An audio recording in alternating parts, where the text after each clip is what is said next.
Bismillahirrahmanirrahim. Honorable Lords and Members of Parliament, distinguished participants, ladies and gentlemen, Assalamu alaikum and good afternoon. I'm grateful to all of you to have taken time to stand and be counted on this day with the people of Indian illegally occupied Jammu and Kashmir. Kashmir Solidarity Day, as you all know, is observed each year on 5th February to not just express solidarity with the people of IIOJK, but also underscores the continuing, indeed growing urgency to correct an historic injustice.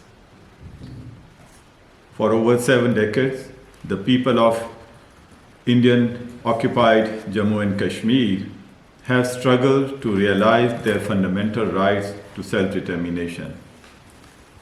It was a right committed to them by the United Nations through its successive Security Council resolutions. It was a right guaranteed by India and by Pakistan. The will of the people of Jammu and Kashmir was to be determined through a fair and free plebiscite to be conducted under UN auspices. However, unfortunately, thanks to India's obstination and indifference of the global community, that 70-year-old promise has remained unfulfilled. Not only that, just for the crime of seeking self-determination, the people of IIOJK are being subjected to the most horrendous violation of fundamental rights being perpetrated today anywhere in the world. Since the illegal and unilateral action of 5th August 2019 by the Hindutva-inspired BJP government of India, the situation has deteriorated immeasurably. Indian illegally occupied Jammu and Kashmir is today the locus of the heaviest concentration of armed occupation force anywhere in the world. Over 900,000 Indian military and paramilitary forces are holding 8 million innocent, unarmed civilian hostage.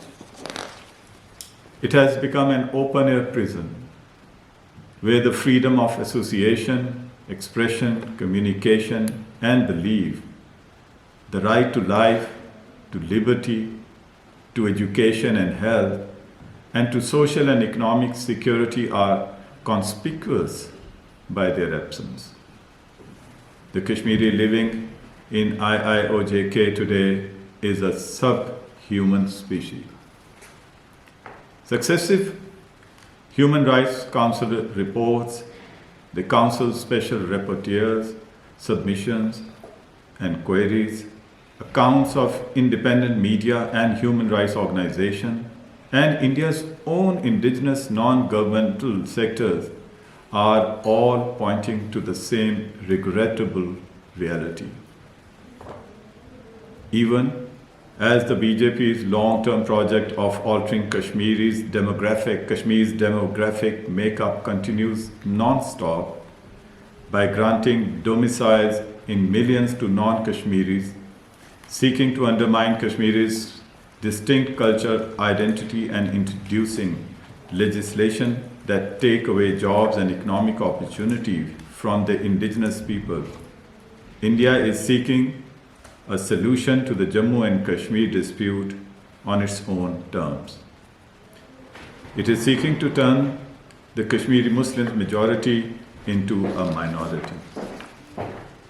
Let's not forget that this is happening in the context of RSS designs to wipe away all minorities.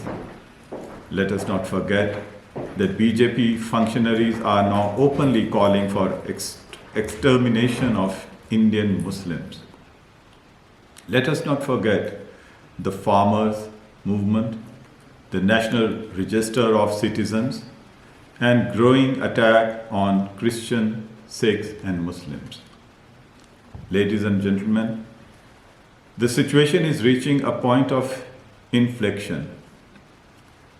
Gregory Stanton, the noted founder and director of Genocide Watch, has recently informed a recent congressional hearing that there were early signs and processes of genocide in India.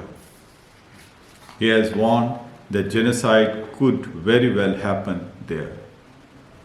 Here in the UK, international law firm Stokes and White has conducted its own independent investigation into allegations of war crimes by Indian security personnel stationed in IIOJK. It has conducted that a method, a system exists in the manner violent crimes are committed by Indian authorities in IIOJK, including extrajudicial killings, torture, pellet gun violence, and forced disappearance, arbitrary detention, rape and arrest, and abduction of youth.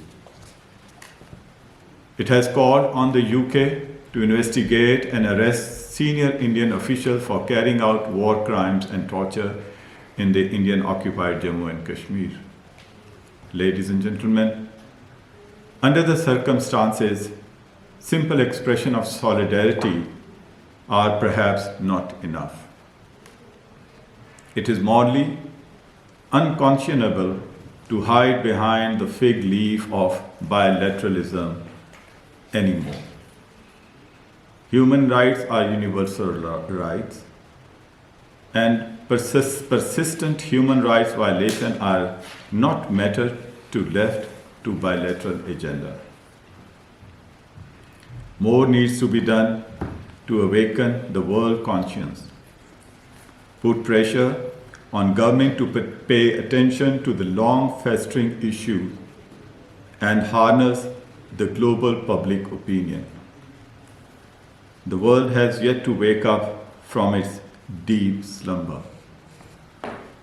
I would urge everyone here to impress upon the international community to ramp up political pressure on India to completely lift the inhuman military siege and lockdown, stop extrajudicial killing and other human rights abuses, release all political prisoners, remove restrictions on media, halt the illegal demographic change underway in IIOJK, allow free access to UN special mandate holders, allow access to other human rights and humanitarian organizations, and last but not least, let the people of IIOJK exercise their right to self-determination as promised to them by relevant